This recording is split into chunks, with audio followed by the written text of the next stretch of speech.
Hello আমার প্রিয় শিক্ষার্থীরা, আজকে আমি তোমাদের সঙ্গে ক্লাস 9-এর জিওগ্রাফির আবহবিকার অধ্যায়ের কিছু অতি গুরুত্বপূর্ণ প্রশ্নগুলি আমি তোমাদের সামনে তুলে ধরছি। এই প্রশ্নগুলি তোমরা রেডি করে ফেলো, এগুলি সেকেন্ড সামেটিভ এবং ফাইনালের জন্য অত্যন্ত দরকারি। প্রথম প্রশ্ন, আবহবিকার কি বা কাকে বলে বা বলতে কি বোঝায়? উত্তর, শিলাস্তরের উপর আবহাওয়ার বিভিন্ন উপাদান ভূপৃষ্ঠে উপস্থিত গাছপালা, মাটিতে বসবাসকারী প্রাণী এবং মানুষের কার্যের প্রভাবে ভূপৃষ্ঠের শিলাসমূহ যান্ত্রিক ও রাসায়নিক প্রক্রিয়ায় চূর্ণ বিচূর্ণ ও বিয়োজিত মূল শিলার উপরে অবস্থান করলে তাকে আবহবিকার বলা হয়। পরের প্রশ্ন, নগ্নীভবন কাকে বলে? আবহবিকার পুঞ্জিত ক্ষয় ও অন্যান্য ক্ষয়কারী শক্তিসমূহের একত্রিত কাজের জন্য ভূপৃষ্ঠের উচ্চ অংশ ধীরে ধীরে ক্ষয়ের ফলে পদার্থের অপসারণে নিচের শিলা উন্মুক্ত হয় এবং ভূমির উচ্চতা হ্রাস ঘটে। এদের একত্রে নগ্নীভবন বলে। পরের প্রশ্ন, আবহবিকারকে বিচূর্ণীভবন বলা হয় কেন? উত্তর, আবহবিকারে যান্ত্রিক, রাসায়নিক ও জৈবিক প্রক্রিয়ার মাধ্যমে ভূপৃষ্ঠস্থ শিলাসমূহের স্বস্থানে বিয়োজন ঘটে। মূল শিলাসমূহের অংশসমূহ বিচ্ছিন্ন হলেও স্বস্থানে অবস্থান করে বলে আবহবিকারকে বিচূর্ণীভবন বলে। পরের প্রশ্ন, পুঞ্জিত ক্ষয় কি? উত্তর, আবহবিকারের ফলে উৎপন্ন শিলাচূর্ণ যখন নদী, হিমবাহ, বায়ুপ্রবাহ প্রভৃতি শক্তির সাহায্য ছাড়াই শুধুমাত্র পৃথিবীর মাধ্যাকর্ষণ শক্তির দ্বারা নিচে নেমে আসে তখন তাকে পুঞ্জিত ক্ষয় বলে। ক্ষয়ীভবন কাকে বলে? উত্তর, আবহবিকারের ফলে উৎপন্ন শিথিল শিলাচূর্ণ যখন নদী, হিমবাহ, বায়ুপ্রবাহ, সমুদ্র তরঙ্গ প্রভৃতি বিভিন্ন প্রাকৃতিক শক্তির দ্বারা এক স্থান থেকে অন্য স্থানে অপসারিত বা স্থানান্তরিত হয় তখন সেই প্রক্রিয়াকে ক্ষয়ীভবন বলে। পরের প্রশ্ন, শিলাতে মরিচা পড়া বলতে কি বোঝায়? উত্তর, লৌহ মিশ্রিত খনিজের সঙ্গে বায়ুমণ্ডলের অক্সিজেনের রাসায়নিক বিক্রিয়া হলো অক্সিডেশন। জারণ বা অক্সিডেশন প্রক্রিয়ায় শিলার উপর হলুদ বা বাদামি রঙের আস্তরণ পড়ে। এটি শিলা থেকে সহজেই খুলে আসে। একেই শিলায় মরিচা পড়া বলে। পরের প্রশ্ন, হাইড্রেশন বা জলযোজন কি?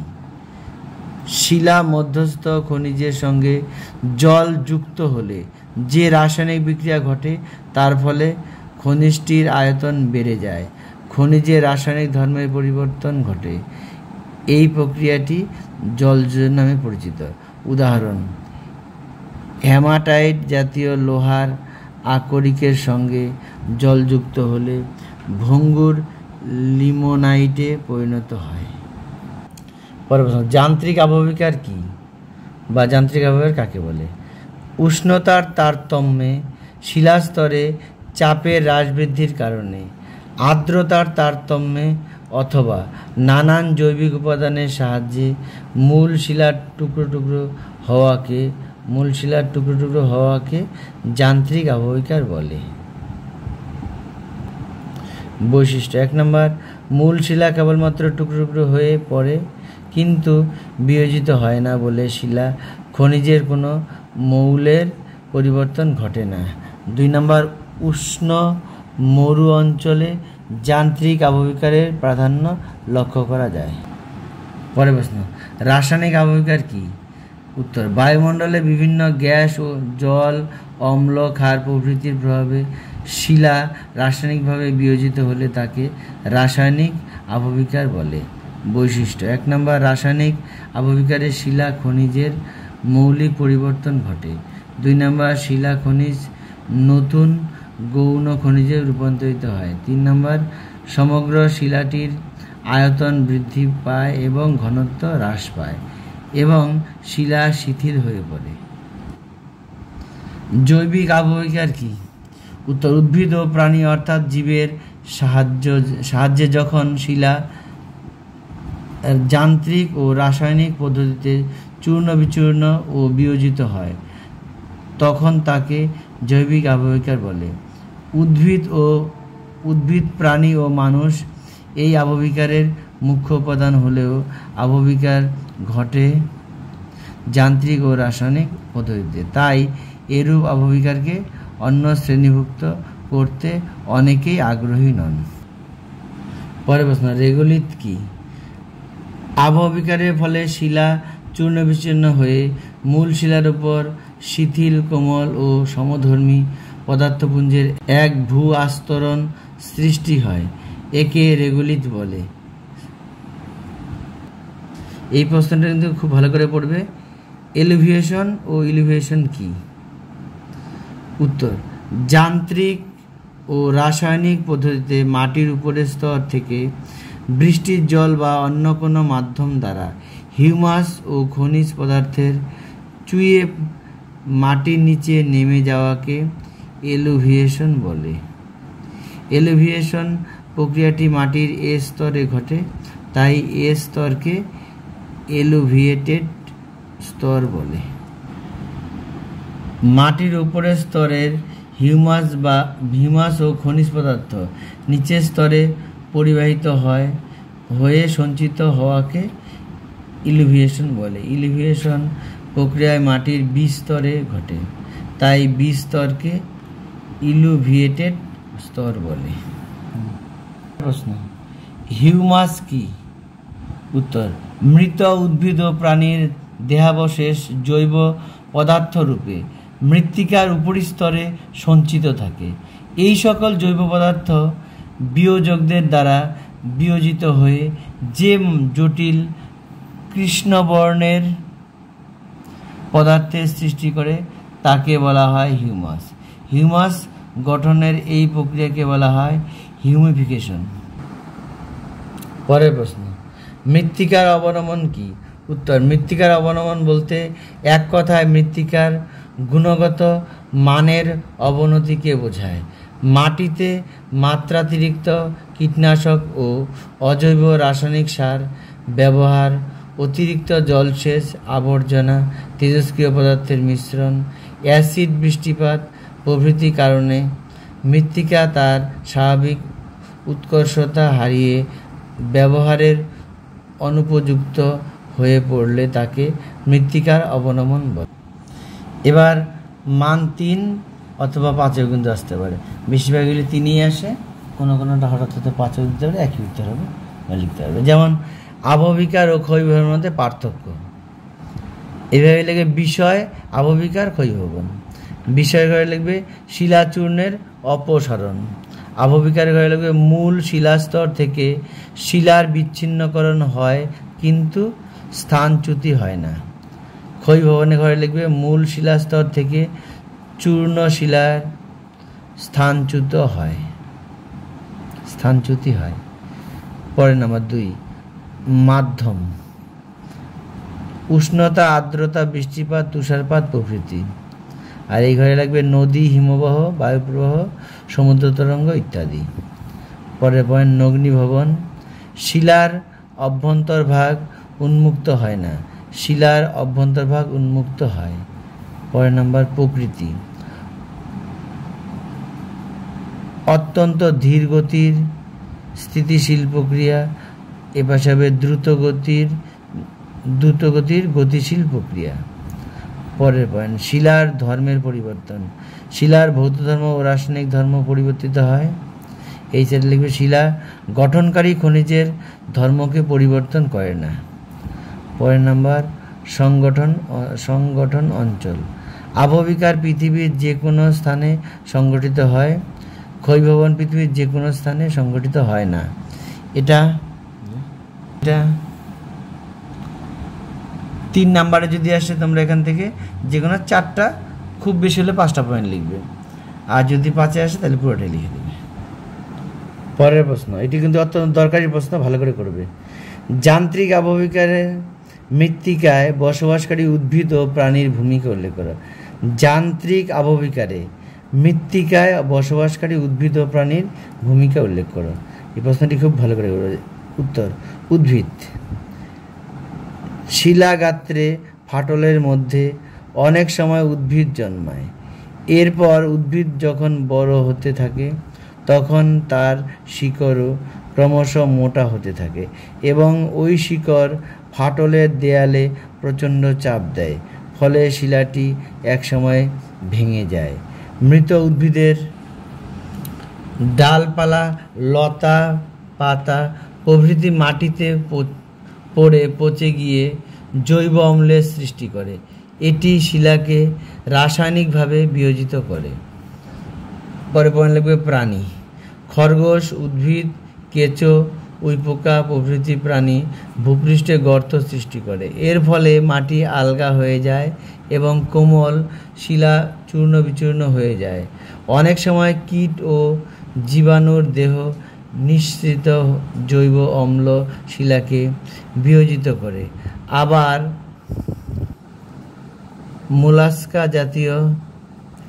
মোলাস্কা জাতীয় প্রাণীও চুনাপাথরে গর্ত সৃষ্টি করে। এছাড়া বিভিন্ন প্রকার ছত্রাক ও ব্যাকটেরিয়া শিলার রাসায়নিক আবহবিকার ঘটায়। এই প্রশ্নটি দেখো, এইভাবে ছকে সাজিয়ে এটা করবে। যান্ত্রিক আবহবিকার শ্রেণীবিভাগ করো। খাতা মাঝখানে যান্ত্রিক আবহবিকার এর 1, 2, 3, 4, 5 5টা এভাবে ভাগ দিবে। এই ভাগগুলির প্রত্যেকটা ভাগ আছে, দেখে নাও। এই ভাগগুলি এভাবে লিখবে। এখানে যেভাবে দেওয়া আছে ঠিক এইভাবেই তোমরা ছকের মাধ্যমে এই ভাগগুলিকে লিখে রেডি করবে। এটা কিন্তু পরীক্ষায় কিন্তু অনেকবার এটা পরীক্ষা এসেছে। এবার একটি গুরুত্বপূর্ণ পার্থক্য, এলিভিয়েশন ও ইলিভিয়েশনের মধ্যে পার্থক্য। প্রথমে পার্থক্যের বিষয় এলিভিয়েশন। 1 নাম্বার, সংগঠন স্তর। এটি মৃত্তিকার উপরিস্তরে সংগঠিত হয়, এটি মৃত্তিকার নিচের স্তরে সংগঠিত হয়। 2 নম্বর পয়েন্ট, নির্ভরশীলতা। এলিভিয়েশন প্রক্রিয়ার জন্য প্রচুর জল ও মৃদু ঢালের প্রয়োজন। ইলিভিয়েশন প্রক্রিয়ায় প্রকৃতি নির্ভর করে এলিভিয়েশনের হারের উপর। 3 নম্বর, স্তর গঠন। এই প্রক্রিয়ায় মৃত্তিকার শীর্ষস্তর খনিজ পদার্থ শূন্য হয়ে হালকা রঙের যে স্তর গঠন করে তাকে এলুভিয়াল স্তর বলে। মৃত্তিকা বিজ্ঞানের ভাষায় এ স্তর বলা হয়। এই প্রক্রিয়ায় শীর্ষ মৃত্তিকা স্তরের নিচে যে খনিজ সমৃদ্ধ স্তর গড়ে ওঠে তাকে ইলিভিয়েশন স্তর বলে। মৃত্তিকা বিজ্ঞানের ভাষায় বিস্তর বলা হয়। পরের পয়েন্ট, উর্বরতা। এই প্রক্রিয়ায় মাটির উর্বরতা কমে যায়। এই প্রক্রিয়ায় মৃত্তিকার উর্বরতা বৃদ্ধি পায়। ফলাফল, এই প্রক্রিয়ায় মৃত্তিকার উপরিস্তরটি ক্রমশ খনিজ পদার্থহীন ও ফ্যাকাশে রঙের হয়ে পড়ে। এই প্রক্রিয়ায় মৃত্তিকার নিচের স্তরটি খনিজ লবণ সমৃদ্ধ হয়ে ওঠে এবং রং গাঢ় হয়। পরের প্রশ্ন, এটি কিন্তু অত্যন্ত দরকারি প্রশ্ন। আবহবিকারের সঙ্গে জলবায়ুর সম্পর্ক। উত্তর লিখবে, খাতা মাঝখানে লিখবে আবহবিকারের সঙ্গে জলবায়ুর সম্পর্ক। খাতা মাঝখানে লিখে আন্ডারলাইন করে আগে পিছিয়ে কলম দিয়ে দিবে, তারপরে লিখবে। 1 নম্বর, উষ্ণ আর্দ্র জলবায়ুর অঞ্চল বা নিরক্ষীয় জলবায়ু অঞ্চল। নিম্নলিখিত একাধিক কারণে নিরক্ষীয় জলবায়ু অঞ্চলে রাসায়নিক আবহবিকার প্রাধান্য দেখা যায়। এভাবে পয়েন্ট দিয়ে লিখবে বাছাইয়ে চাপিয়ে। অধিক উষ্ণতা ও অধিক বৃষ্টিপাত।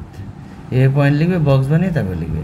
রাসায়নিক আবহবিকারের অত্যাধিক গুরুত্বপূর্ণ প্রধান 2টি শর্ত হলো অধিক উষ্ণতা ও অধিক বৃষ্টিপাত। নিরক্ষীয় জলবায়ু অঞ্চলে সারা বছর উষ্ণতা ও বৃষ্টিপাত অত্যাধিক থাকে।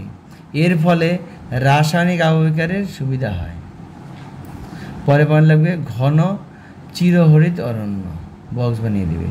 এই জলবায়ু অঞ্চলের ঘন চিরহরিত অরণ্যের স্বাভাবিক উদ্ভিদের পাতা মাটিতে পড়ে ও পচে পর্যাপ্ত পরিমাণে হিউমিক অ্যাসিড উৎপন্ন হয়, যা রাসায়নিক আবহবিকারে সহায়তা করে। পরের পয়েন্ট, শিলায় মরচে ধরা। উষ্ণ আর্দ্র জলবায়ু অঞ্চলে শিলা গঠনকারী লৌহবর্গীয় খনিজের সাথে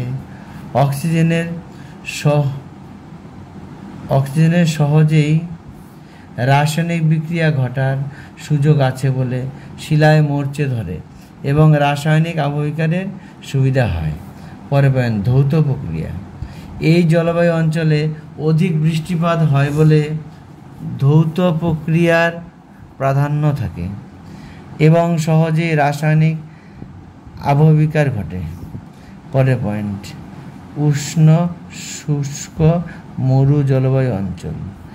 এই জলবায়ু অঞ্চলে দিন ও রাত্রি এবং শীত ও গ্রীষ্মের মধ্যে উষ্ণতা পার্থক্যজনিত কারণে শিলার অবনমন, প্রসার ও সংকোচন হয় এবং যান্ত্রিক আবহবিকার যেমন স্বল্পমোচন, ক্ষুদ্রকণা বিসরণ, প্রস্তরচায়ী খণ্ডীকরণ দেখা যায়। পরের পয়েন্ট, শীতল পার্বত্য বা মেরু জলবায়ু অঞ্চল। শীতল পার্বত্য বা মেরু জলবায়ু অঞ্চলে উষ্ণতা খুব কম থাকে বলে তুষার কেলাস গঠন প্রক্রিয়ায় যান্ত্রিক আবহবিকার ঘটে। এবার আরেকটি গুরুত্বপূর্ণ পার্থক্য, যান্ত্রিক আবহবিকার ও রাসায়নিক আবহবিকারের পার্থক্য। এভাবে লিখবে, লিখবে শিলা আর আবহবিকারের সম্পর্ক, কিন্তু এটা যান্ত্রিক এবং রাসায়নিক মধ্যে কীভাবে হয় সেটা দেখবে। যেমন শিলা, গ্রানাইট উষ্ণ মরু জলবায়ু অঞ্চলে অধিক হয়, জল যোজনের দ্বারা হয়ে থাকে। এভাবে প্রত্যেকটা দেখো দেওয়া আছে, তোমরা এটা দেখে নাও, দেখে খাতায় তুলে নিয়ে পড়ে নিও। এটা কিন্তু শিলা ও আবহবিকারের সম্পর্ক।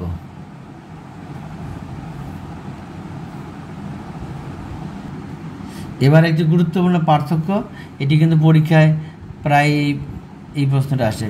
তোমাদের যে স্কুলগুলো আছে প্রায় অনেক স্কুলে দেখবে রাসায়নিক আবহবিকার ও যান্ত্রিক আবহবিকারের পার্থক্য কিন্তু অবশ্যই আসবে।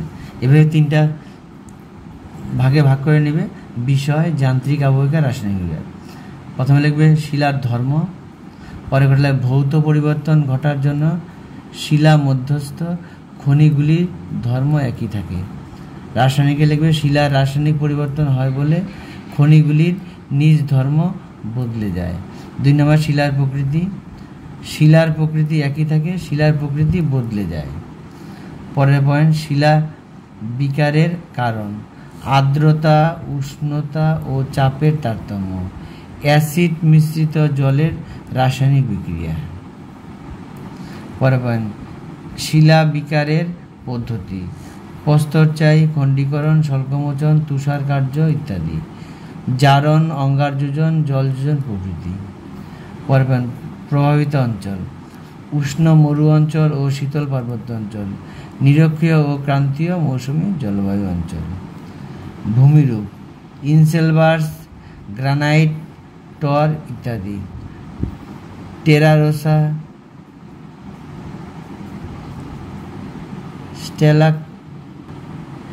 স্ট্যালাকটাইট ইত্যাদি।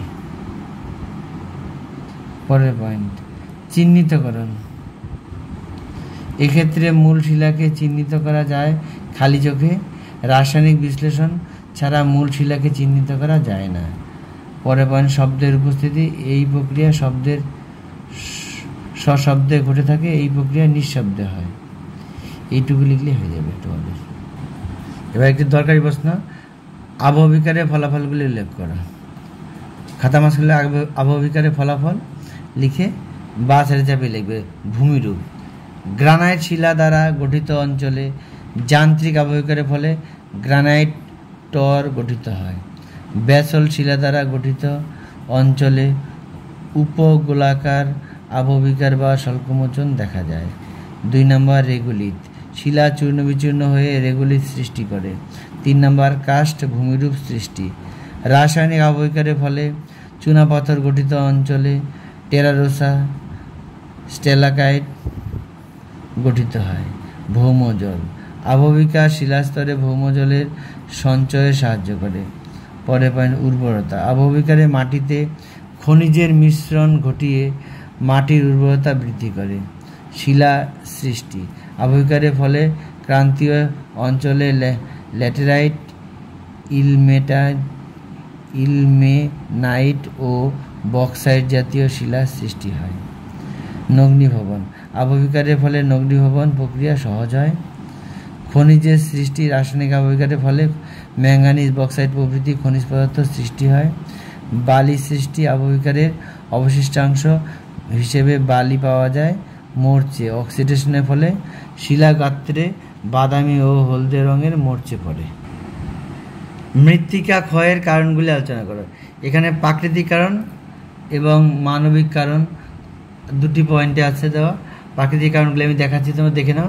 এইভাবে তোমরা পয়েন্ট দিয়ে এইভাবে বর্ণনা লিখবে। দেখো প্রত্যেকটা পয়েন্ট। জলাধারা ক্ষয়, শীত বা চাদর ক্ষয়, এভাবে পয়েন্ট দিবে, দিয়ে বক্স বানিয়ে সুন্দর করে এভাবে বর্ণনা লিখবে। এইভাবে পয়েন্ট দিয়ে সুন্দর করে বক্স বানিয়ে এইভাবে তোমরা লিখবে। যদি চিত্র তোমরা দিতে পারো খুব ভালো হয়, যেহেতু 5 নম্বরে আসবে এগুলি, চিত্র দিলে ভালো হয়। এভাবে পয়েন্ট দিয়ে লিখবে। তবে 1-2টা পয়েন্ট যদি তোমরা এখান থেকে লিখতে না পারো তবে অসুবিধা হবে না। মোটামুটি এখানে 9টা পয়েন্ট আছে, এখান থেকে মোটামুটি মিনিমাম তোমরা 7টা পয়েন্ট অবশ্যই লিখবে। মানবিক কারণ, এখানে 3টা পয়েন্ট আছে, 3টা পয়েন্ট লিখে দেবে। বা যেভাবে লিখলে তোমরা এগুলি 5 নম্বর থেকে 5 নম্বরই পাবে। এবার পরের প্রশ্ন, মৃত্তিকা সংরক্ষণের উপায়। খাতা মাঝখানে মৃত্তিকা সংরক্ষণের উপায়, তারপর নিচ থেকে লিখে 1 নম্বর দিলে বন সৃজন, রেখা বরাবর শস্য চাষ, এভাবে বিভিন্ন পয়েন্টগুলি দিয়ে বক্স বানিয়ে এভাবে বর্ণনাগুলি লিখবে। এইভাবে দেখো পয়েন্ট দেওয়া আছে, পয়েন্টগুলো পরিষ্কার করে দেখে ভালো করে খাতায় তুলে নিয়ে এগুলি রেডি করে ফেলবে। আমি যে প্রশ্নগুলি এই অধ্যায় থেকে দেখালাম, এই প্রশ্নগুলি যদি তোমরা ভালো করে রেডি করতে পারো, টেস্ট, সেকেন্ড সামাটিভ এবং তোমাদের যে ফাইনাল পরীক্ষা হবে, এই দুটাতেই তোমরা সরাসরি এগুলি রেডি করলে কমন হয়ে যাবে, এর বাইরে আসবে না। এগুলিকে তোমরা ভালো করে রেডি করবে। আরেকটি প্রশ্ন, অক্সিডেশন বা জারণ কাকে বলে, এই প্রশ্নটিও পড়বে।